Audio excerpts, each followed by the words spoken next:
Buenas noches compañeros y compañeras que están sintonizando este video. Bueno, pues voy a retomar la clase anterior que quedó ahí dos diapositivas por explicar, pero las podemos retomar a partir de este momento. Entonces, para recordar o para refrescar un poquito, estábamos diciendo que en cuestión de la formación académica, ya profesional, en este caso licenciatura, se genera a través de esquemas de crítica, se genera a través de esquemas de crítica y análisis eh, utópicas, es decir, planteamos un escenario deseable, el cual le debemos de dar también un esquema metodológico para legitimar cómo vamos a llegar, perdón, a esa visión utópica, y debemos aplicar el esquema metodológico y el método científico para poder acercarnos a él. Una vez que nosotros tengamos esta estructura formal, ya podemos contemplarnos como profesionistas y comúnmente le pretendemos dar orden, el correcto y funcionalidad a todo. Optimizar recursos, perdón, estoy acomodando aquí la pantalla. Le pretendemos dar un orden correcto y funcionalidad práctica y útil, y a grandes rasgos, lo más conocido, lo más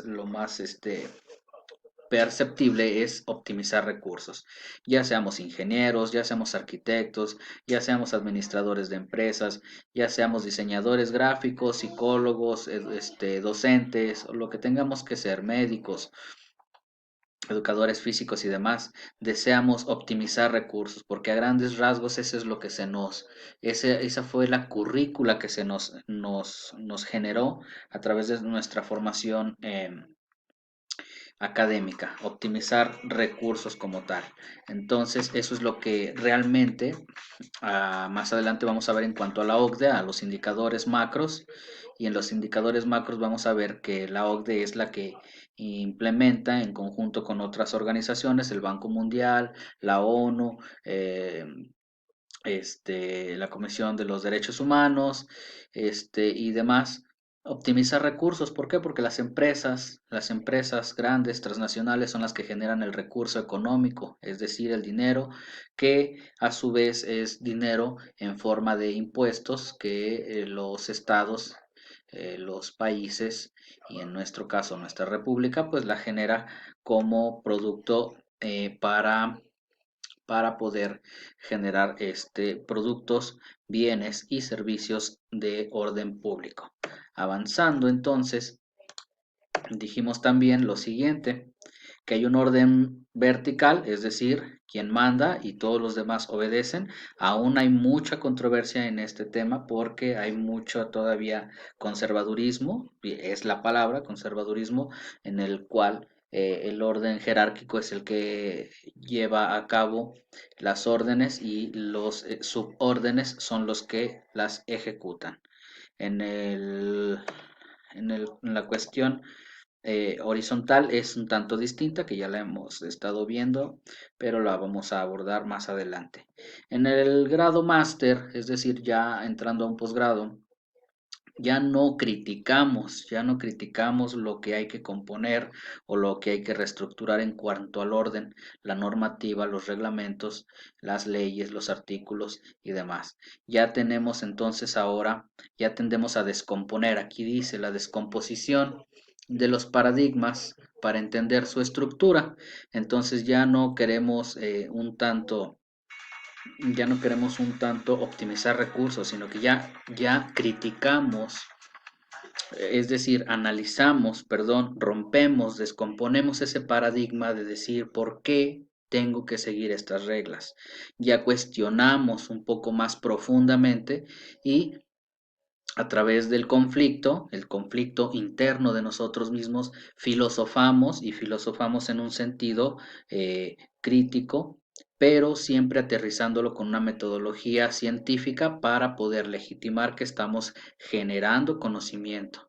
Entonces aquí lo dice, la descomposición de los paradigmas, para entender su estructura, analizar las condiciones que dan origen al conflicto y cómo dar solución sin desatender la metodología científica, evidenciando la veracidad y la utilidad, legitimidad, contrastando o comparando enfoques multidisciplinares. ¿Esto qué quiere decir?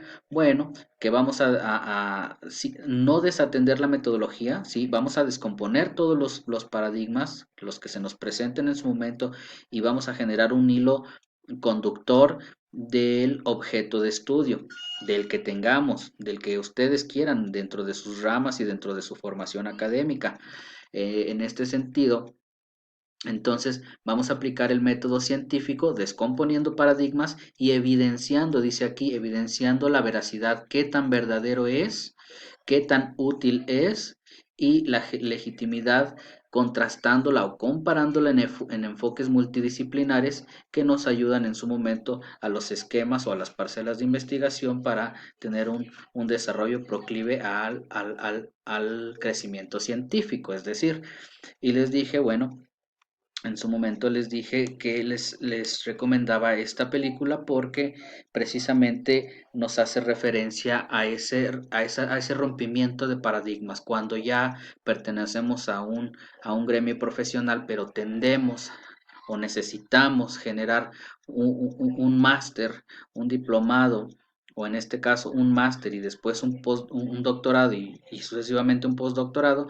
Entonces esta película yo he visto varias, pero la que más se acerca es precisamente esta, donde en el mundo utópico de un orden, te das cuenta que existe un trasfondo el cual necesita ser descompuesto, de ese paradigma necesita ser descompuesto y necesitas entrar al conflicto para poder generar nuevas ideas, nuevos enfoques, y poder contrastarlo con enfoques multidisciplinares, contrastando también otras realidades, otras ciencias, otras disciplinas, y generando un caos precisamente para que lleves a cabo el hilo conductor. No lo debes de perder, siempre buscando ese objetivo que estás estudiando. Pasando más adelante, les tuve que haber mencionado la teoría del caos, que es pues una rama de las matemáticas, la cual trata de ciertos tipos dinámicos, es decir, cuando estudiamos y aplicamos el método científico o la metodología, tenemos dos tipos de datos. Los datos cuantificables se derivan en datos medibles y no medibles. Y en este caso los datos son, en otras palabras, variables y constantes. Las constantes pues no nos afectan porque son constantes y ahí siempre van a estar, se definen y llevan su proceso, dentro de la estructura metodológica y científica, pues cumplen con su objetivo, pero las variables, como su nombre lo dice, son variables y necesitamos ver, cuantificar porcentualmente, cuáles son las incidencias que nos implican, y en base a eso vamos a generar nuevas hipótesis para poder desarrollar lo que nos sigue. Entonces la teoría del caos nos dice que no va a haber, a grandes rasgos dice, no va a haber dos eventos totalmente iguales, no va a haber, porque siempre va a haber un elemento variable que por mínimo o por muy mínimo porcentual que haya un cambio, siempre va a traer consigo también pues un resultado distinto, tal vez no muy lejano, pero tiene que cambiar. Esa es la teoría del caos. Se representa con unas gráficas, en forma casi de mariposa, son espirales. Y bueno, entonces pasando a lo siguiente, también podemos decir ahora sí que la verticalidad del poder, primero vimos que la verticalidad del poder es el poder, denomina las funciones y las actividades que van a hacer los submandos.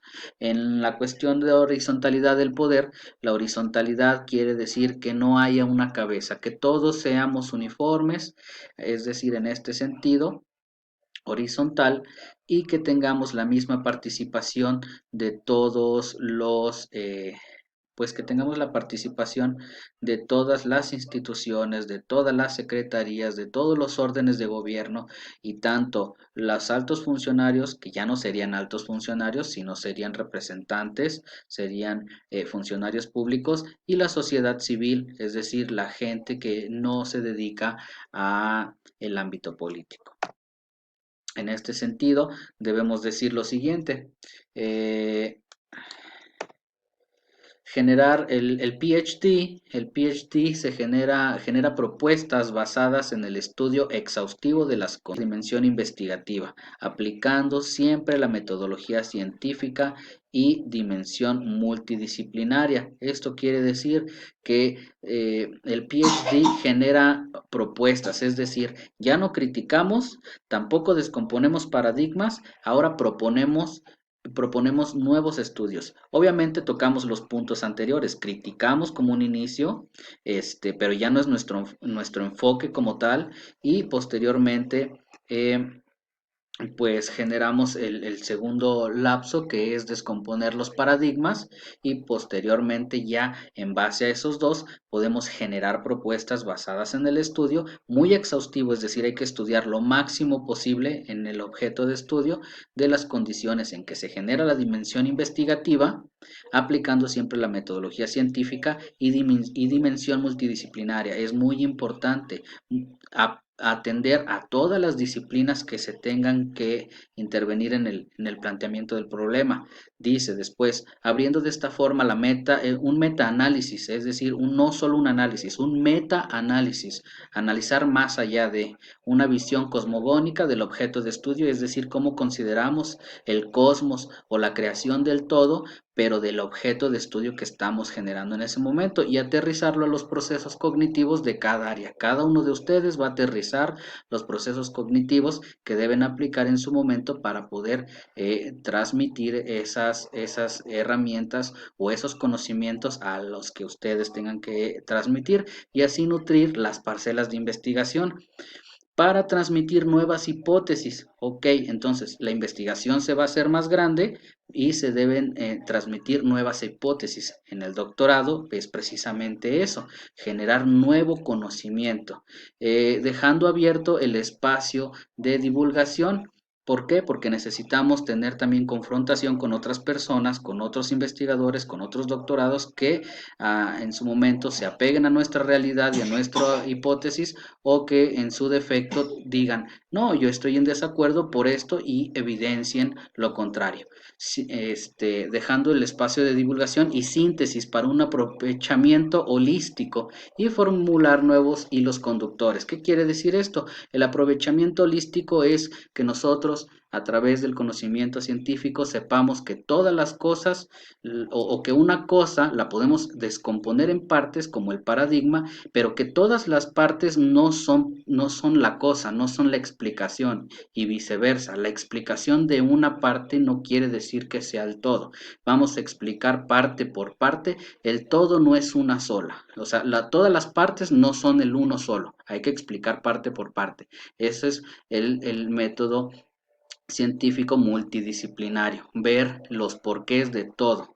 Dice que nos presente nuevas condiciones para el estudio de dimensiones científicas heterodoxas. Bueno, esto quiere decir que el conocimiento científico busca sus propios caminos a través de otras ramas, puede salir, por ejemplo, de la economía y trasladarse a la educación, o salir de la educación y trasladarse al marco jurídico, y así de esa manera. Entonces, cierro hasta aquí el video y continúo con lo siguiente que vamos a ver, sus tareas que me han estado enviando. Les agradezco mucho la atención y espero sus comentarios, ya saben, por el correo.